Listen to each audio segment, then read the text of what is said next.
fiery horse with the speed of light, a cloud of dust, and a hearty hi-yo silver, the Lone Ranger.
With his faithful Indian companion Tonto, the daring and resourceful masked rider of the plains led the fight for law and order in the early western United States.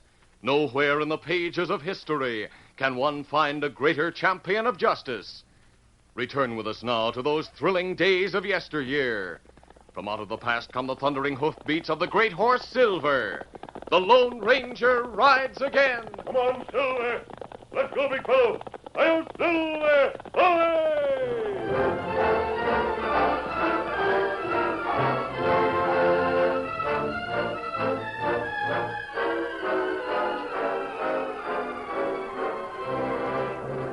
The two men who rode the trail toward Flint Rock were seemingly an ill-mated pair.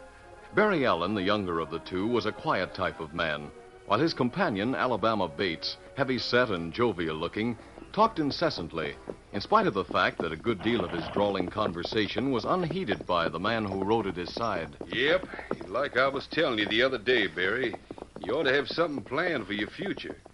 Being young and strong as you are, you could go a long way if you just put your mind to it. You don't have to take my advice. You don't have a mind to, but I reckon I've been around a heap longer than you have. Seems to me we should be getting close to Flint Rock. What do you think, Alabama? Huh? Oh, yeah. Now, seeing as how you got that girl who's supposed to be waiting for you somewhere near Flint Rock... You take too much for granted, Alabama. There's no romance mixed up in the future I'm planning. But look here, Barry, just a minute. No, you listen a minute. All right, I'm listening. I don't believe in telling everybody my business. So I didn't say any more than I did to you about that Lou girl. Well, I gotta admit, you never did talk much, Barry. Jane's father, old Frank Lou, owns the Bar L Ranch near Flint Rock. I worked for him as a cowpoke. When he found out Jane favored me, he fired me. Why, the ornery old coyote. He said Jane was going to marry somebody who amounted to something, and not a penniless cowpoke like me. So I set out for the gold fields in Colorado, where I met you. When my claim fizzled out, I decided to come back here where it was easy to get my kind of work to do. You wanted to trail along with me, so that's that. I'm as broke now as I was when I went away 8 months ago. And you don't aim to go courting Jane? No. It's no use. We'll get jobs on one of the other ranches near Flint Rock. Like as not, Jane's got another beau by now. One with money. Her father would see to that. Yeah, come on, let's get a move on so as we can reach Flint Rock by sunset. Come on, get up there. Get along. Come on.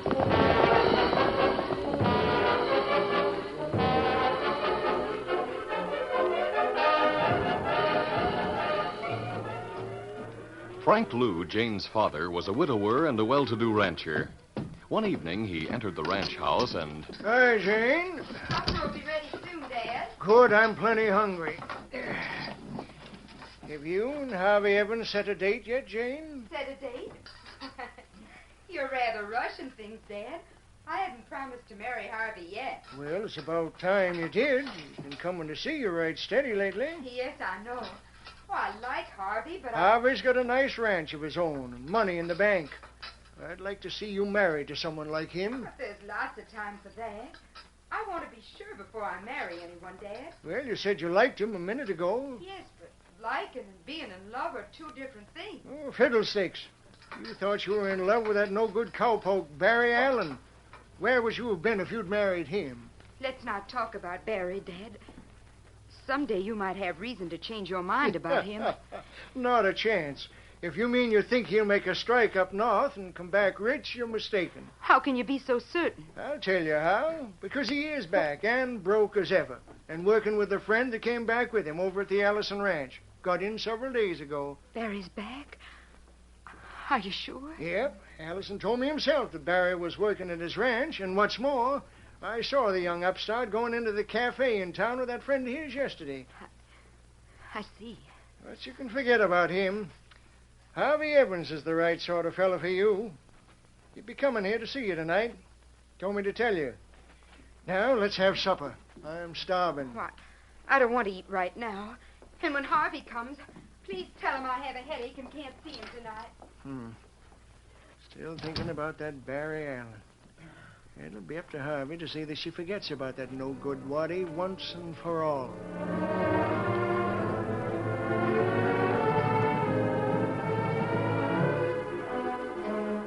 People knew very little about Harvey Evans. He had come to Flint Rock about 6 months before with ready cash to buy a ranch and put money in the bank.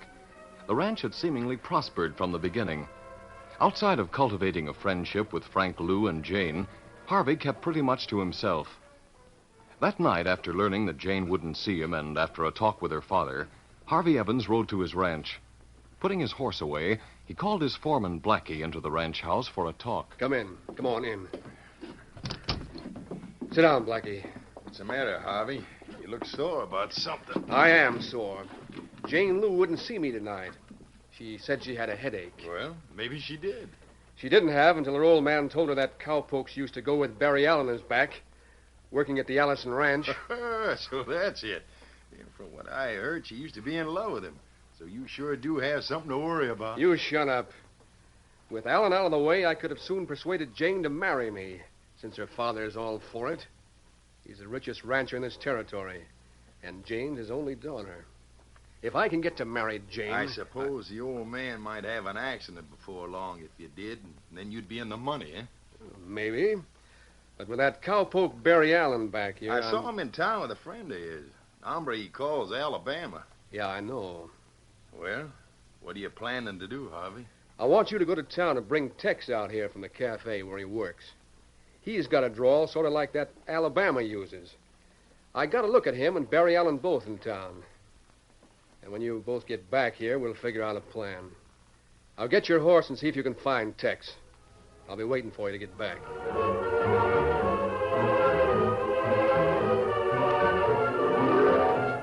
That same evening, Tonto, Indian companion to the Lone Ranger, had gone to town after supper for certain supplies that were needed.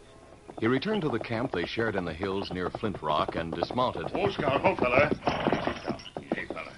It didn't take you long, Tonto. Well, it not far to town. Moon plenty bright. Kemosabe. Yes? Me hear two men talk. It sound like them plan something. Really? Tell me about it. Well, me go to hitch rack to put supplies in saddlebags. Scout have Pebble cotton hoof. While me bend over to take Pebble out, two men come to get their horses. Them not see me. Go on. Them talk while them get ready to mount. Me listen, hear what them say. Easy there. You ready to ride, Tex? Yeah, I reckon so, Blackie. Well, what's this all about? What's your boss want to see me for, did he tell you? He said you're the hombre can help him because you look something like someone and you got a draw. Oh, sounds like he's planning to pull a fast one on somebody. Sure. But you'll get paid plenty for what you do, so don't worry. Yeah. And let's get going. Steady, boy. Yeah, I'm ready. Get up there. Come on, get on. Them ride out other end of town. Me come right back to camp. The little you overheard, it does seem that they're plotting against someone. Oh, did you get a look at them, Tonto? Me not get good look. Me keep down so them not see me. Me see 'em from back as them ride way. One heavy set, other slim. I see. I'm curious about them, Tonto. It's bright enough for us to follow a trail, isn't it? Ah. We find out where men ride, maybe? Yes. Here, Silver. Here, Scout. Won't take us long. Big fella. Easy, Scout, easy. Come on, Silver. Come on, Scout.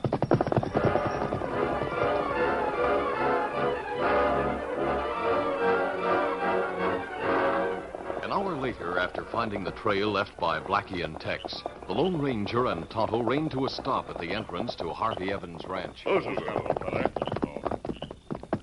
Them turn in here, Kemosabe. Yes. The ranch house is lighted. If we could get to a side window, we might find out more. Harvey Evans lives here. Ah. There are a clump of trees not far from house. Maybe we leave horses there. Yes, we can do that. And approach the house on foot. Ah. All right, let's go. Come on, Silver. Get them up, Scout.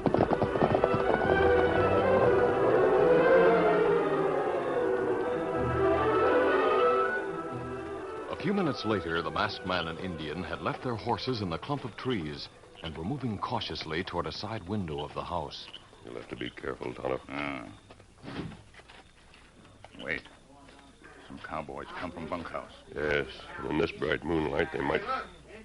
Couple of hombres sneaking toward the ranch house. Give him some lead. Don't let him get away. Get to the horses quick, Tonto. Run. Wait, hurry. Soon them get their horses. The bullets came close.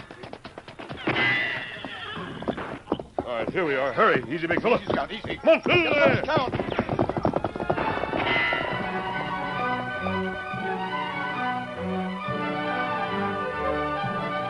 It was easy for the Lone Ranger and Tonto to outdistance the cowboys who had mounted at the corral and tried to follow them. The masked man and Indian used various means of cunning to cover their tracks, and after a time reached their camp without mishap. Oh, Silver. Big fella. Easy, Scout. Easy. Sorry we didn't get a look at the men inside the ranch house, Tonto. I'd like to have been certain those were the men you heard talking to Evans. Ah. Well, we'll turn in for the night. Tomorrow you can go to town and keep your eyes open. We might be overly suspicious. All right, let's get some sleep.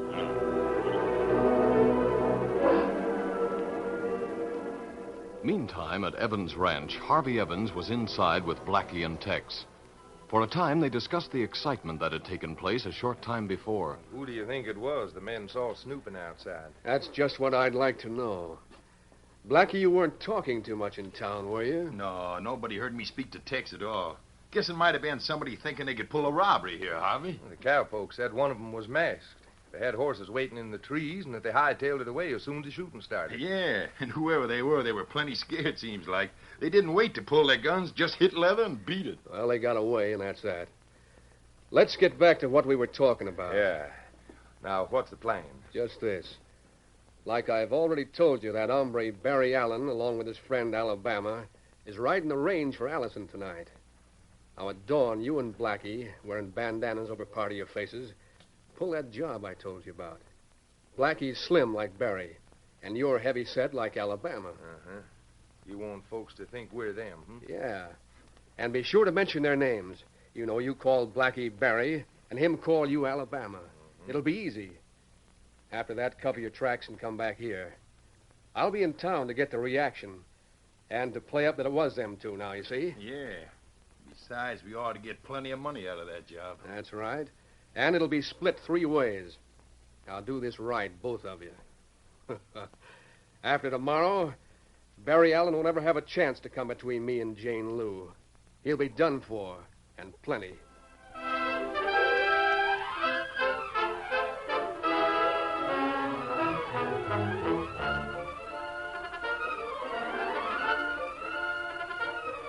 The curtain falls on the first act of our Lone Ranger story.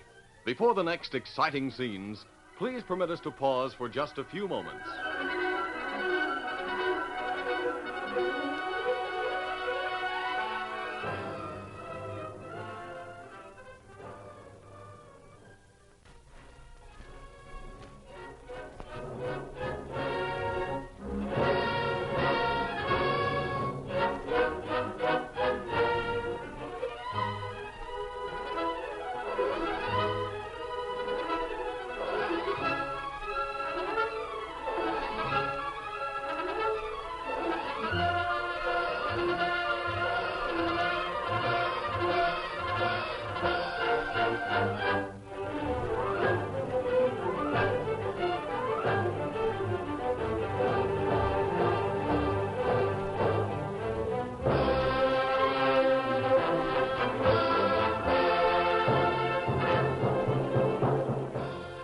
now to continue our story.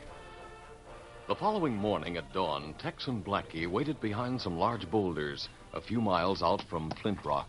That express stage from Pecos ought to be coming along any minute now. Yeah, and he usually carries gold from the Pecos bank to be shipped on the railroad from Flint Rock. Oh, that means there'll be a guard riding on the boot with the driver. Yeah, I reckon so. But we'll take him by surprise. Just start shooting when we ride out from hiding.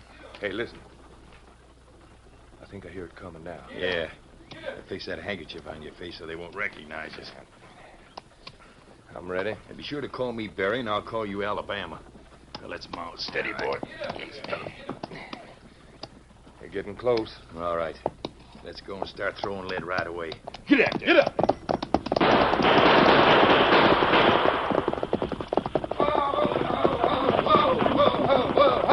Hold there. Looks like the guard took a bullet. Yeah. Hey, you up there on the boot. Throw down the money box. Sure. Hold your fire, mister. I'll throw it down to you. Hurry it up, then. Steady, boy. Hey, Alabama, you keep in cover while I look inside the coach. All right, Barry. I got my gun ready. There ain't any passengers in the coach. You can look if you want to. I won't waste time looking, then. Get that money box down here pronto. Maybe a bit of lead will hurry him up, Barry. You think I ought to? No, he's getting it, Alabama. There's the money box. Good. Now get that stage moving away from here. Go on, hurry. Sure. Get on. Get up there. And don't turn around either.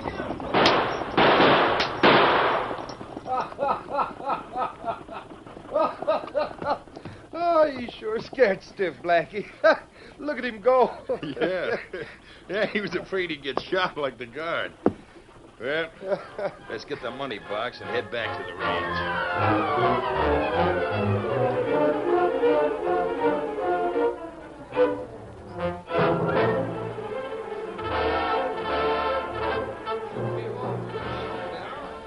About an hour later, the usual curious crowd was gathered at the stage stop, waiting for the stage to arrive. Well, there it comes. Hey, he's sure traveling fast. Something seems to be wrong. Whoa, we were held up. The guard shot. Somebody help me get him down. Let's help get the guard from the boot. Looks like he's unconscious. Take it easy now. We got to get him to a doctor right away. He's up. Coming up. There he is. Put him down here. Yeah. Hey, what's the matter here? Let me through. It was a holdup, Sheriff. They come out shooting. A bullet hit the guard before we knew what was happening. They got the money box. Well, let me see how bad he's hurt. There's nothing you can do for him, Sheriff. It's too late for a doctor, man. The guard's dead. What's the matter, Sheriff? Oh, morning, Evans. Stage was held up to kill the guard. What? Kill the guard, you say? That's right. They'll hang for this if we get him. How many were there, Jim? Well, there was two of them. Did you get a good look at them? No, they had bandanas covering part of their faces. Just about where did it happen? At Sawtooth Hollow. They come out from those big boulders there. Well, I'll get a posse and try to trail them. Oh, wait, just a minute, boys. Now, look, driver, didn't they talk and all? Well, yeah, seems they did a little talking. I was so excited I just can't... Think a minute. Didn't they speak to each other? Maybe mention a name or something like that? Come to think of it, I did hear them call each other by name. What names? One called the other Barry, and he used the name Alabama. Yeah, I remember now. Jumping catfish, Sheriff. They slipped up when they spoke to each other like that. What do you mean? I can't say as I recall any Barry or Alabama around here. Because they haven't been here but a short time. Now, I'd say it could be Barry Allen and his friend Alabama Bates. Both working at Allison's place only since last week. Hey, I met them two at the cafe once. Yeah, that's right. They've been in a couple of times. Sure they have. Now, wait a minute, man. Tell me, Jim, how were those two set up? How did they look to you? Well, the one called Barry was sort of lean and slim. The other one was heavy set. Yep, that's just the way they look, Sheriff. I saw them in town a couple of times. That hombre, Barry Allen, went to find gold up north, but come back broke a week ago. The other one was with him. Them two, all right. You'll save a lot of time by just going out to the Allison Ranch and grabbing them, if they haven't skipped out already. Hey, let's go get them. We ought to string them up. If they think they got away with it, they'll still be there. All right. I'll deputize all of you as a posse. We'll go out to the Allison place and get the men you mentioned. That's a talk, Sheriff. But remember, no funny business. What do you mean? We don't have actual proof against them yet. Now, let's go. All right, come on.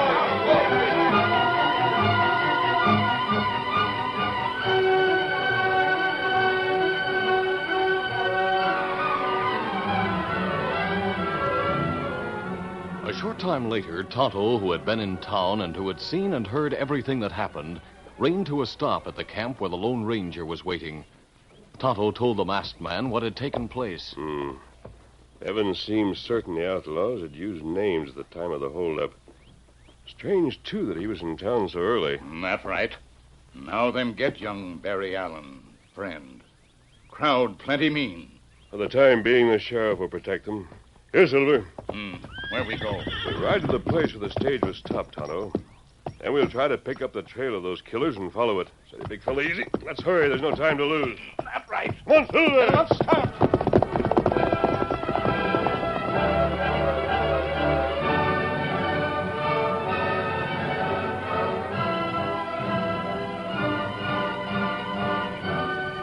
Barry and Alabama were found at the Allison Ranch and brought to the jail at Flint Rock. Leaving a guard at the jail, the sheriff and one of his deputies went to a nearby restaurant to eat. They were discussing the capture. That was sure quick work, Sheriff. Getting those two killers. Sooner or later, we can make them tell what they did with the money they stole. Yes, well, I guess they did it all right. They were riding the range alone last night.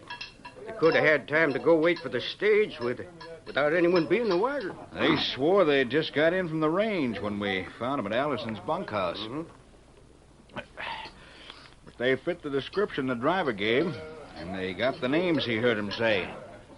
Barry and Alabama. Hey, they must have hid the money box somewhere. Yeah. No, I was plenty worried bringing them here. Men in the posse were in a mighty bad mood. Yeah, I know. Hi, Sheriff. Jane and me have been looking for you. She insisted on coming in to see you when we heard the news. Well, morning, Frank. Howdy, Miss Jane. Sheriff, it can't be true. Why, Barry Allen wouldn't do such a thing. Now, no use being upset. Looks like an open and shut case again him, as far as I can see. No. I always told Jane that young Allen never amounts to anything. Of course, I never thought he'd pull anything like this. Dad, I know Barry so well, he would never... Great day, what's that? Something wrong up the street. We'd better get out there quick. Come on.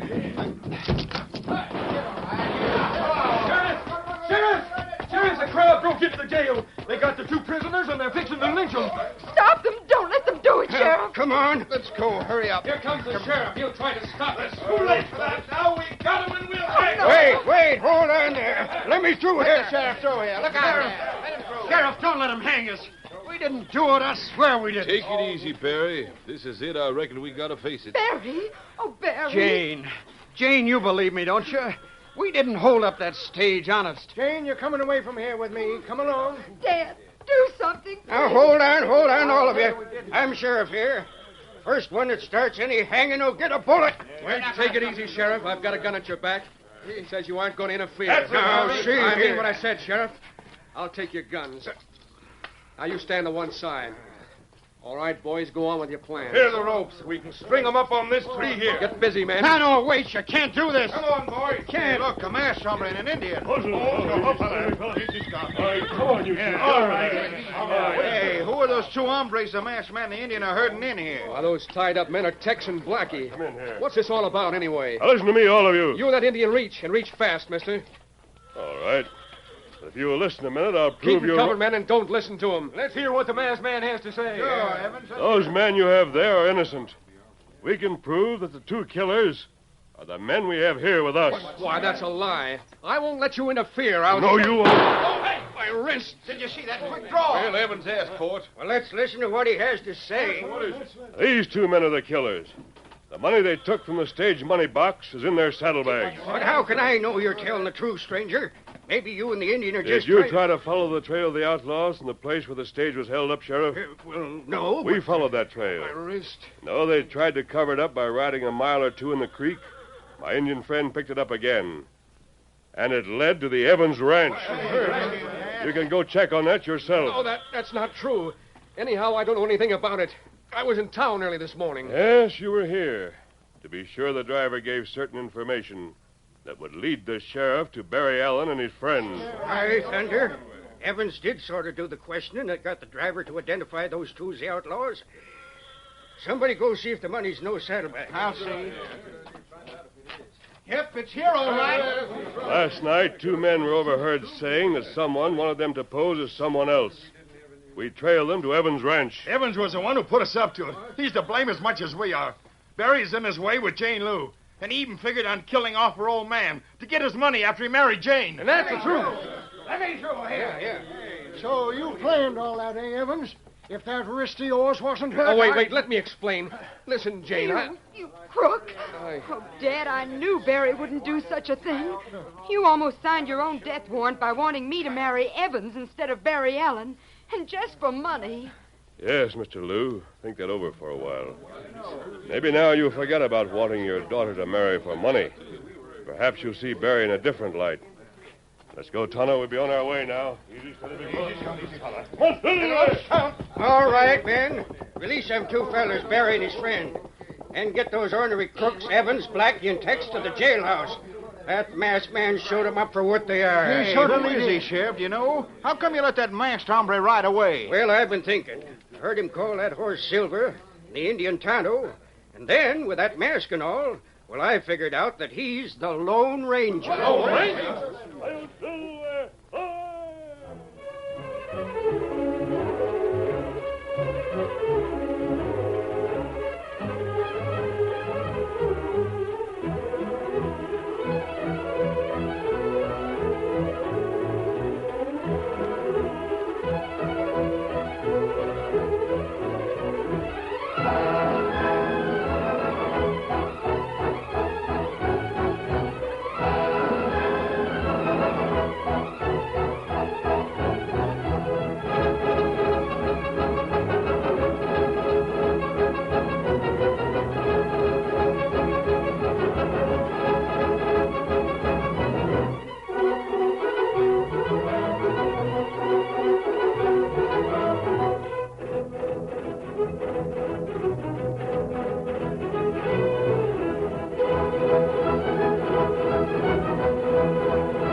This is a feature of the Lone Ranger Incorporated, created and produced by George W. Trendle, directed by Charles D. Livingston, and edited by Fran Stryker. The part of the Lone Ranger is played by Brace Beamer.